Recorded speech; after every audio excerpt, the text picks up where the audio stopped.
1,00,000 కోట్ల రూపాయలతో నిర్మించిన కాళేశ్వరం ప్రాజెక్టు పరిస్థితి ముందు నొయ్యి వెనుక గొయ్యిలా మారింది. ఎన్డీఎస్ఏ బృందం సూచనలతో మేడిగడ్డ బ్యారేజీ రిపేర్లు చేస్తున్నప్పుడు పెద్ద గుంత బయటపడింది. ఈ భారమంతా ప్రజలు ప్రభుత్వంపైనే పడుతుందన్నారు. బాంబు దాడులను తట్టుకునేలా ప్రాజెక్టులను నిర్మిస్తారు కానీ కాళేశ్వరం ప్రాజెక్టు అలా నిర్మించలేదన్నారు. మేడిగడ్డ వద్ద కాళేశ్వరం ప్రాజెక్టుపై నీటిపారుదల శాఖ నిన్నటిదాకా మేడిగడ్డ మేడిపండులా మారిందన్నారు. అసలు రిపేర్ చేయటం అసాధ్యమన్నారు. మరమ్మతులు చేసినా ఇక పనికిరాదన్నారు. 1,00,000 కోట్లు బూడిదలో పూసిన పన్నీరన్నారు. వర్షాకాలంలో వరదకు కొట్టుకుపోతుందన్నారు.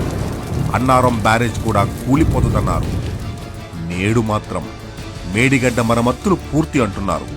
అంటే ఇంతకాలం కాంగ్రెస్ చేసింది విష ప్రచారం అని తేలిపోయింది. 8 నెలల నుంచి చేసింది కాలాయాపనే అని రుజువైపోయింది. రిపేర్ల మాటున జరిగింది చిల్లర రాజకీయమేనని వెల్లడైపోయింది. ఇకనైనా కేసీఆర్ గారి జల సంకల్పాన్ని హేళన చేసిన వారు క్షమాపణలు చెప్పాలి. వరప్రదాయిని లాంటి ప్రాజెక్టుపై విషం చిమ్మిన వారు లెంపలేసుకోవాలి.